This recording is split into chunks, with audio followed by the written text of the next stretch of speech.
So when I explore concepts and ideas, it's often a range of different sort of sources and inspirations. For Wish You Were Here, it was definitely a response to me and my personal situation, but also kind of a bit more of a sort of universal situation that I felt that a few people were going through. Well, lots of people. Well, it was predominantly during the pandemic situation that it came to a head.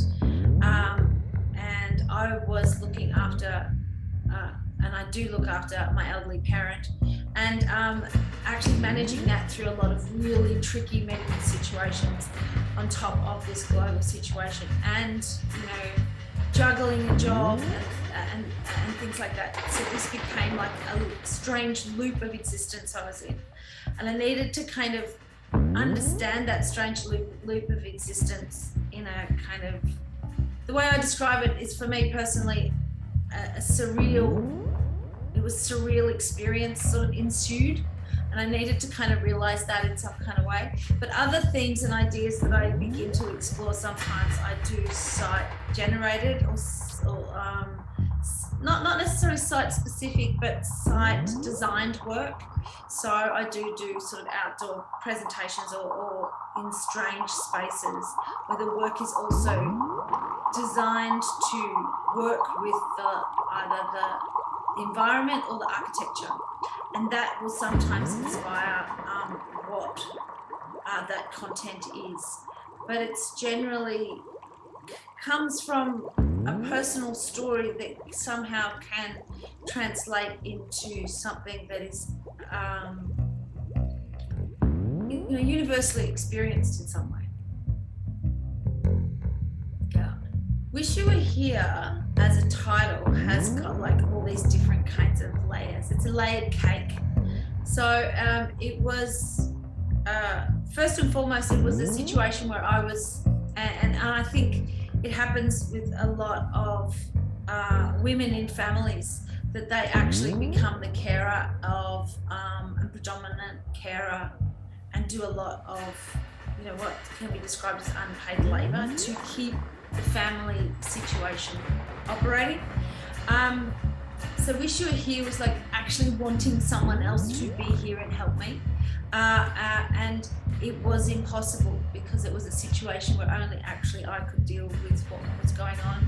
Multiple reasons. It was a pandemic, people couldn't travel, my partner was in another state, but it's also an existential kind of conundrum. It's like you always wish someone was there with you, but essentially only you can go through these things yourself. And also it has this sort of double hit where it's also the title of a Pink Floyd track called Wish You Were Here, which is a really introspective track about, it's hard to know what it's about, but I always sort of saw it was always about being in your own world and looking out at what's happening. So it's sort of that sort of play on wish you were here, but it's actually, that existential crisis that we're the only people that can go through our lives anyway.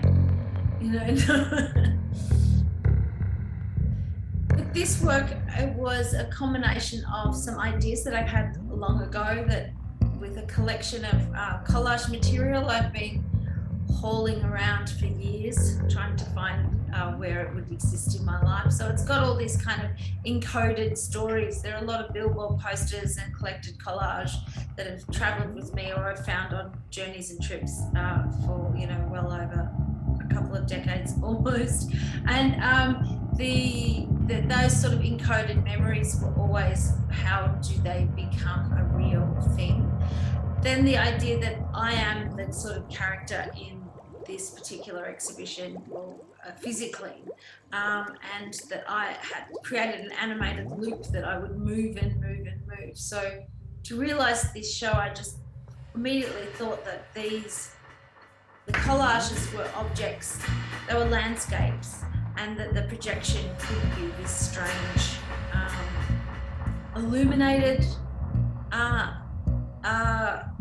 figure in the space. And by bringing them together in this space, they could be brought together in any space, because they're actually they're mobile, not mobile as in they hang, but mobile as in that they can actually be arranged for any work. They can be multiples or they can be one.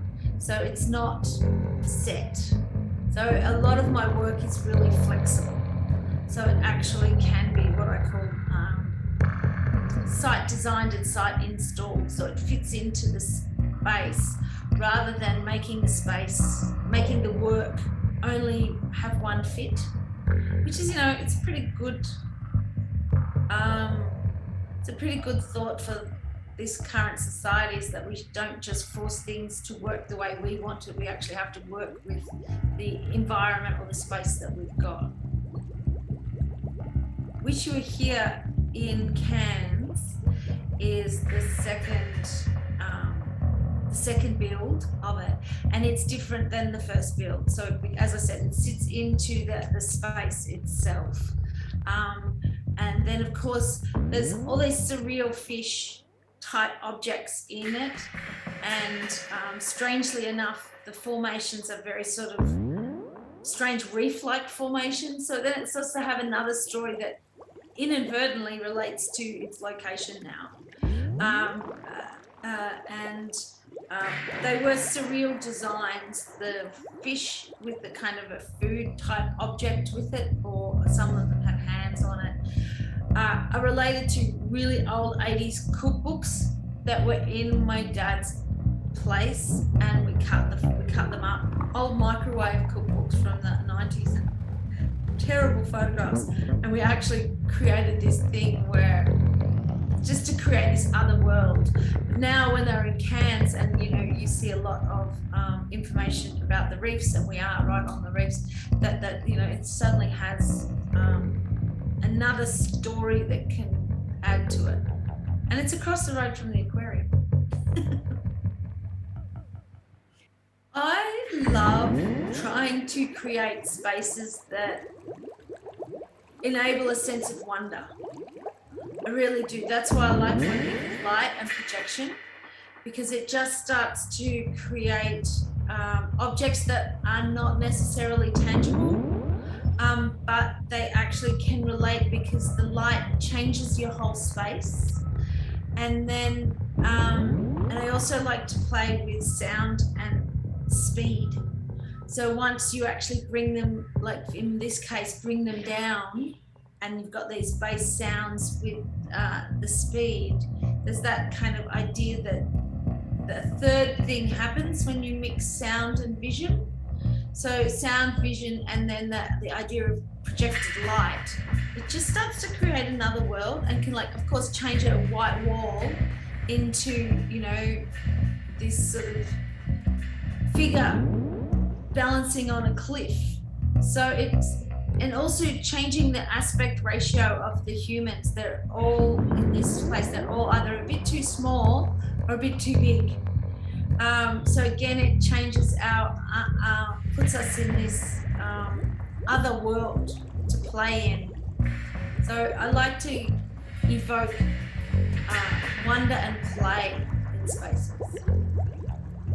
I work with Mick Dick, who is a sound guy I work closely with on most of my projects.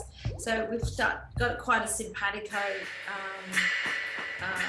thinking. So I'll start to tell him, this is what I want to do, this is an idea. He'll start to go and play with some sounds, or I'll hear some work that he's already making in another project, and I went, oh, can we take that and put it in?